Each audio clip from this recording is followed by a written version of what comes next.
මේ ගෙවෙන්නේ සුන්දර පෙබරවාරි මාසේ පළවෙනි සතිය. ගොඩක් දවසකින් ඔයාලා හම්බෙන්න ආවේ. ඉතින් මට නම් මේ මාසේ ගොඩක් කාර්යබහුල මාසයක්. කොච්චර කාර්යබහුල වුණත් පුළුවන් හැම වෙලාවෙම මං වෙනුවෙන්, අපි වෙනුවෙන්, හැමෝම වෙනුවෙන් පුළුවන් විදියට කාලෙ දුන්නා. ඉතින් මෙතන ඉඳලා පටන් ගන්නේ මේ සුන්දර පෙබරවාරි මාසේ මං කොහොමද ගත කළේ කියලා. ඉතින් එහෙනම් එන්නකෝ මේ පැත්තට.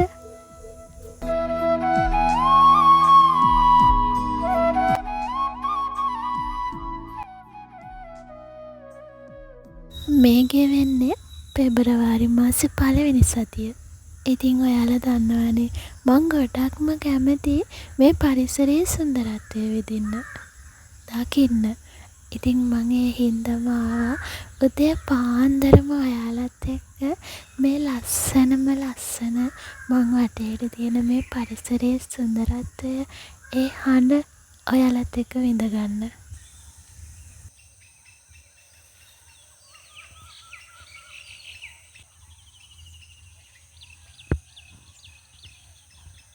මේ ඔයාලා දකින්නේ අපේ ගේ ළඟම තියෙන වෙල්යාය. ඉතින් අද නම් උදේ පාන්දර පොඩි මීදුම්කුත් ඇවිල්ලා. පේනව නේද? තාම තනකොළ වලට වැටලා තියෙන පිනිබිදු එහෙමමයි. ඉර පායන්න තාම ගානක්වත් නැහැ. අපි බලන් ඉමුකෝ පොඩ්ඩක් ඉර පායනකම්.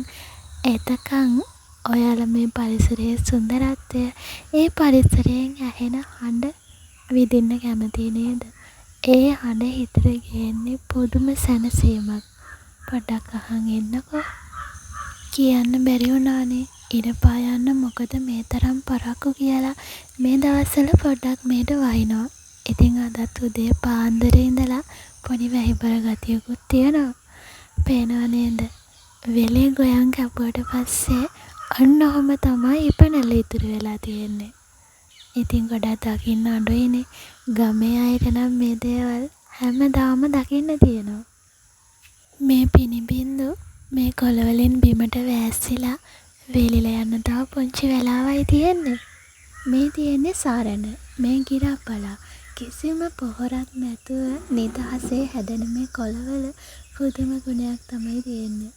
මේ තියෙන්නේ කංකුම්. හැමෝම දන්නවනේ මේ දේවල් අපේ ආහාරයට එකතු කරගත්තම අපිට කොයිතරම් පෝෂණයක්, ශක්තියක් ලැබෙනවද කියලා අපි හැමෝම දන්නවා. එහෙම නේද?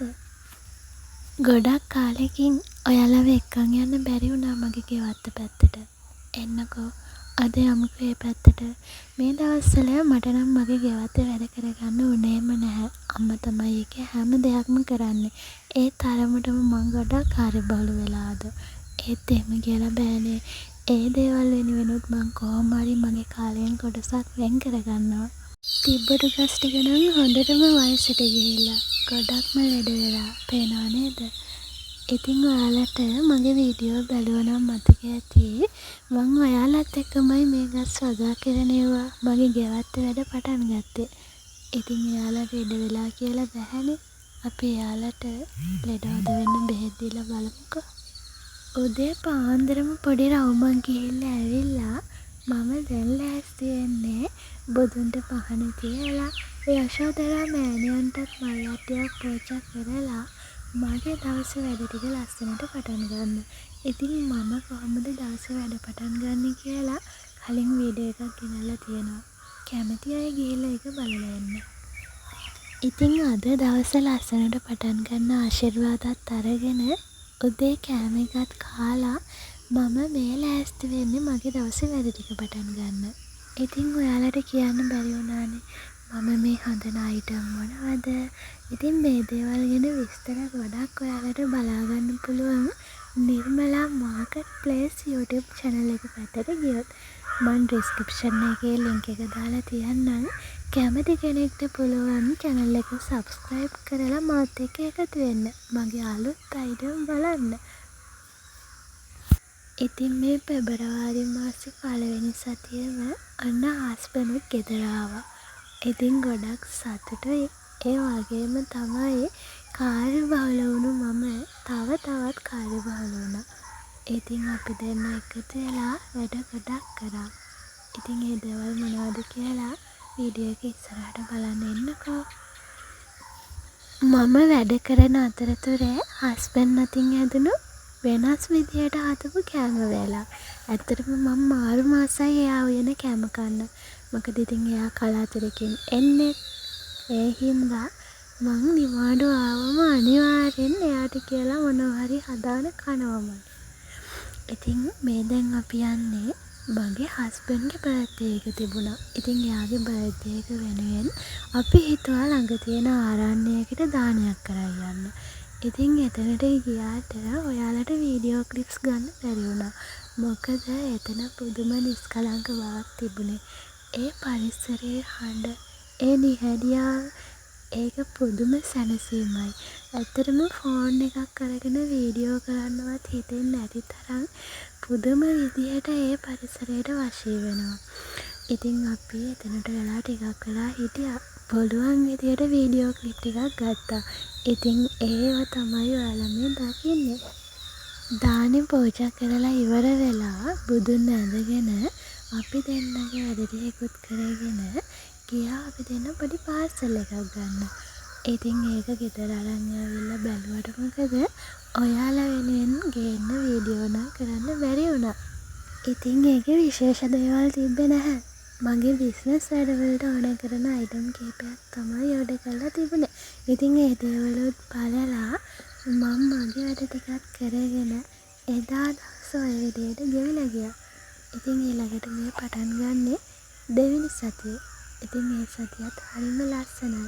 ඒ සතිය අපි වෙනුවෙන් තමයි කාලේ වෙන් කරේ. ගෙවපු කාර්යබහුල ජීවිතයෙන් මිදලා අපි දෙන්න හිතුවා පොඩි දවසක් විවේක ගන්න. ඉතින් ඒකට අපි දෙන්න තෝරගත්තේ ලස්සනම පැත්තක්. ගැමිකම රැකුණු, නිහඬ බව, සුන්දරත්වය, නිස්කලංක බව රැකුණු සුන්දරත්වයෙන් අනූන පරිසර කලාපයක් තියෙන පැත්තක් තමයි මීමුරේ කියලා කියන්නේ. ඉතින් අපි මේ සතියේ මේ සුන්දර පරිසරයේ ඉඳලා නිදහසේ පරිසරයේ සුන්දරත්වය විඳගත්තා. ඉතින් වීඩියෝස් ඔයාලට ඉස්සරහට අරන් එන්නම්. ඒ වගේම ට්‍රැවලින් ව්ලොග් බලන්න කැමති අය යමු ඇවිදින්න. ඩිස්ක්‍රිප්ෂන් එකේ ලින්ක් එක දාලා තියෙනවා. ඉතින් ඒකෙන් ගිහිල්ලා ඔයාලට පුළුවන් අපේ ට්‍රැවලින් ව්ලොග් බලන්න. මේ තියෙන්නේ පුංචි ලෝකාන්තේ. කොහෙද තියෙන්නේ කියලා දන්න අය කමෙන්ට් එකක් දාගෙන යමුකෝ. ඔයාලට ඉස්සරහට මේ වීඩියෝ එක මගේ මේ YouTube channel එකෙන් බලා ගන්න පුළුවන්. ඇත්තටම ගොඩක් සතුටුයි ඒ පරිසරයේ සුන්දරත්වය නිදහසේ සැනසීමෙන් ඉඳගන්න ලැබිච්ච එකට. ඉතින් දෙවෙනි සතියත් ඉවර වුණා. මේ ගෙවෙන්නේ පෙබරවාරි මාසේ 3 වෙනි සතිය.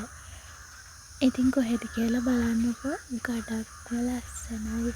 හැමෝම දන්නවා මං හිතන්නේ කොහෙද කියලා. ඒ හින්දා මං කොහෙද කියලා කියන්නේ නැහැ. අනිවාර්යෙන් මේ ගැන වීඩියෝ එකක් මං ඔයාලට අරන් එනවා. මොකද ඒ ලස්සන ඔයාලා බලන්න ඕනිමයි. මට ඒ ගියත් ආයෙම සැරයක් යන්න හිතෙනවා. ඒ තරමට මේ පරිසරයේ ඇස් දෙක වශී කරනවා. මේ කොහෙද? මගේ රටේ ගොඩක් දෙනෙක් නොගිය අපි හැමෝම යන්න ඕනි තැන්. වීඩියෝ එකක් ඉස්සරහට අරන් එන්නම්කෝ. දෙකටම මාත් එක්ක රැඳලා ඉන්න කියලා ඉල්ලනවා. ඉතින් හස්බන්ඩ්ගේ නිමාඩු දවස් ටිකත් දන්නේම නැතුව ඉවර වෙලා ගියා. ආයෙම වෙනස්ම ලස්සන වීඩියෝ එකකින් හම්බෙමුකෝ. එහෙනම් ඉතින් ගිහිල්ලා එන්නම්. හැමෝම සතුටින් පරිස්සමින් ඉන්න ඕනේ.